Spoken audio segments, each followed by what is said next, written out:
Come on into my collection.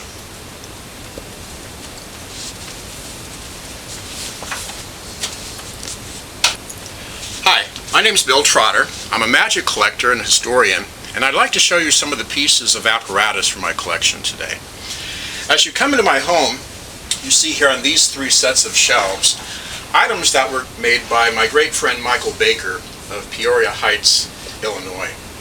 I had commissioned Michael about 4 or 5 years ago to make a couple of pieces for my collection, and as you can see, it's certainly grown quite quickly in the meantime. I now have 100 items that he's made for my collection.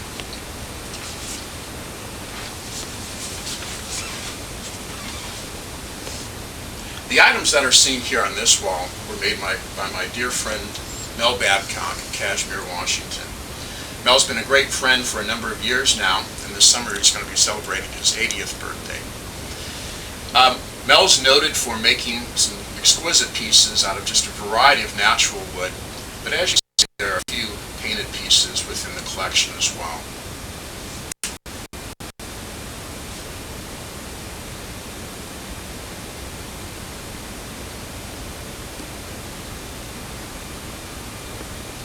The two card stars were also made by Michael Baker, but in the background, some wooden items made by Louis Gaynor. He's a master craftsman from Wichita, Kansas, and a lot of Louis's work is also featured here within this cabinet.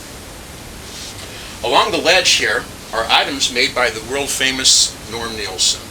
Traveled around the world performing his musical magic act. He's well noted for the floating violin.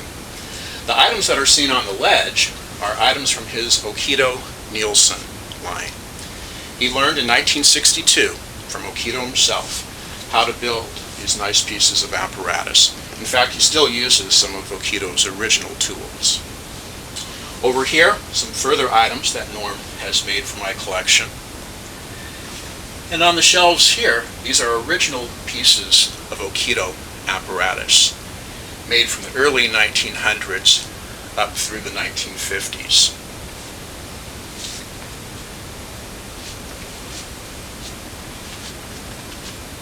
Now this part is not part of my collection, Mr. Steve Daly, even though he is a priceless antique.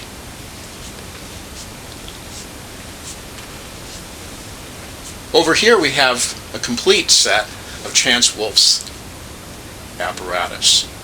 You see a lot of things made for kid shows in his Wacky Wolf line, as well as some recreations of some fine pieces from the past.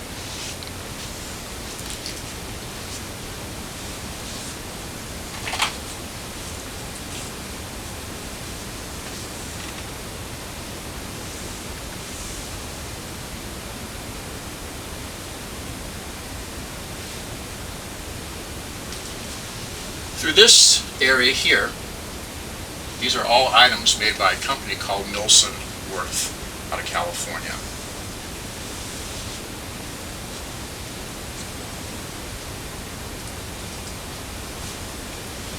Back in the corner, the large piece is the Jewel Chest Mystery.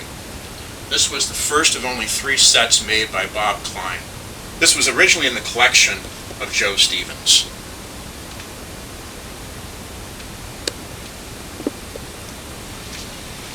On these 2 tables are some nice pieces of magic, 2 versions of the light and heavy chest, 2 sets of Cuba Libre, and his newest creation, 4 Blanc Fortel.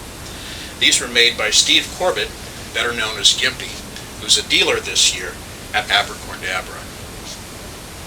The 3 tables here at the front are items made by George Robinson of Viking Magic in McAllen, Texas.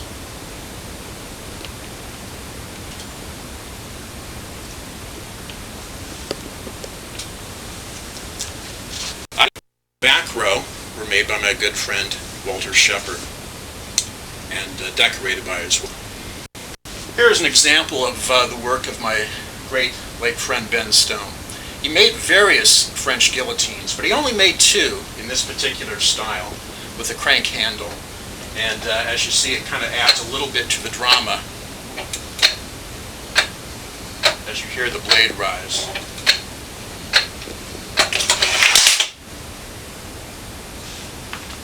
Continuing on here, you can see further examples of Walter Shepard's work. Bob Klein's Chinese production pagoda. A couple of items then on that table made by Bill Schmelk of Wellington Enterprises.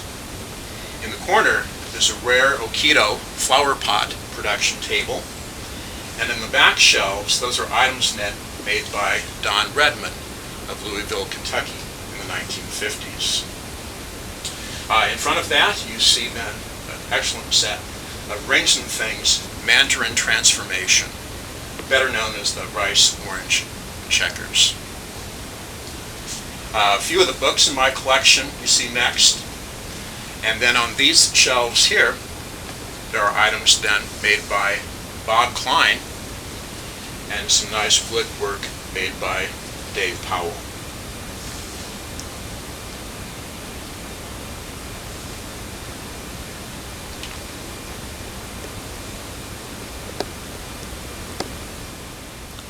I'd like to perform one of the treasures from my collection. This is an original Okido piece, better known as Penetration of Matter or Matter Through Matter. Okido developed the idea for this in the late 1800s, and he made one for his own show. Even though he was known for performing an elaborate stage act performed in music, for private parties he would patter, and this is one of the effects that he would perform. When he came to the United States in the early 1900s, he built 4 of these commercially in 1912, and those 4 went to Victor Barber, who was a very famous collector of both Okido and Thayer apparatus. Another was built for Dr. Samuel Hooker of the famous Hooker Rising Cards fame. A third one went to the collection of Harry Keller, and the 4th one went to Harry Houdini. Over the years, Okido improved on the idea, and in August of 1949, he made 6 more during his employment with Joe Berg in Chicago. And this is one of those 6 that he made for Joe Berg. Kind of an interesting side note is that when Okido made things for Joe Berg, he would take a small batch of the items, go out to Lake Michigan, climb into a small rowboat, and row out to the middle of the lake. And that's where he would apply these elaborate decals or transfers that he imported from Europe. The reason why he did that is that in that environment there was no dust, and so no dust could collect underneath the transfers. That's just how much of a perfectionist Okido was. Now what Okido would do is he would display this elaborate board and tell his audience that it came from a Chinese fabric shop near the area of Canton. And in that region of China, the silkworms spin an incredible quality of silk, so that if the silk is damaged in any way, the fibers have kind of a mystical, magical way of healing, very much like an abrasion on human skin. And I'd like to demonstrate for you exactly what I'm talking about.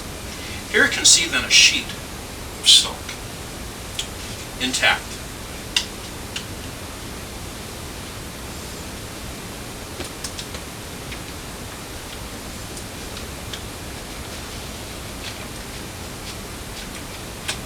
Now as I slide down this piece here, notice on the front then a star trap.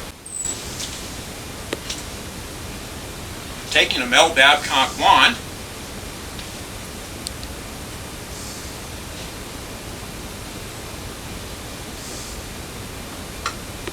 the wand penetrates the sheet of silk,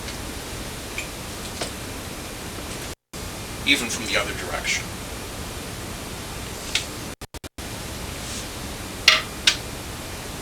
Other items can be used as well.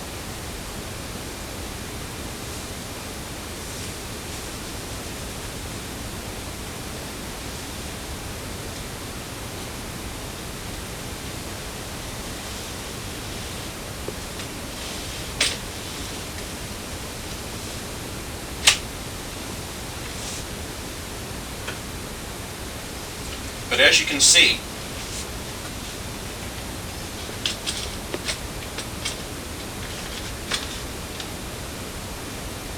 the sheet of silk is unharmed.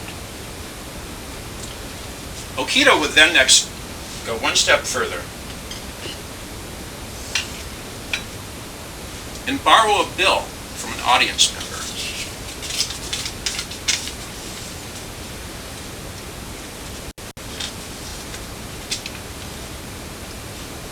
He would pin the bill to the board,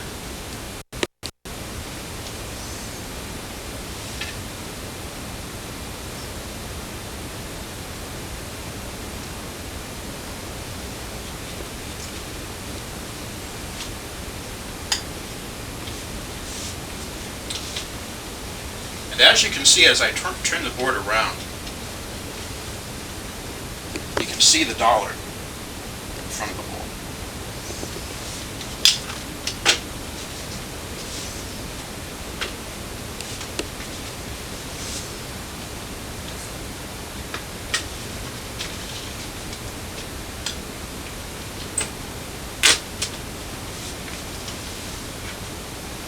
But any other material that comes in contact with the scarf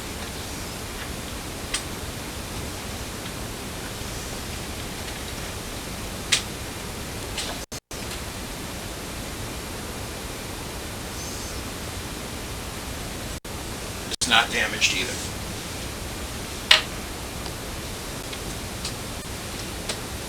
And as you can see,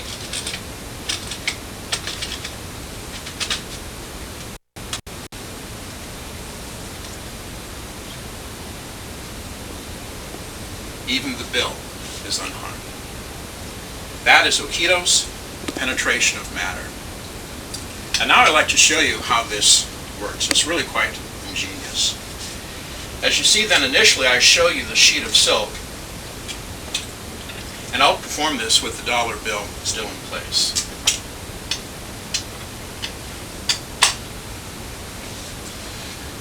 When this mechanism is slid down, and I'll lower that so you can see the action, but a duplicate piece of silk material unwinds from a roller blind inside of this mechanism. So what you see here at the top is a totally different piece of silk than what you see here on the bottom. Now this allows me then, when this mechanism is slid down,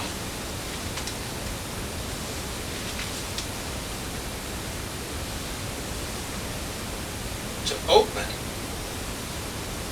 a door that's hinged. So any object that's placed through the star trap would totally avoid the silk.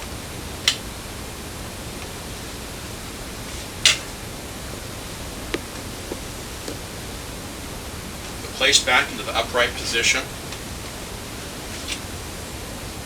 turned around. The sliding mechanism is brought upward. That duplicate piece of silk winds back up inside the sliding mechanism to expose the original sheet. Again, Okito's penetration of matter.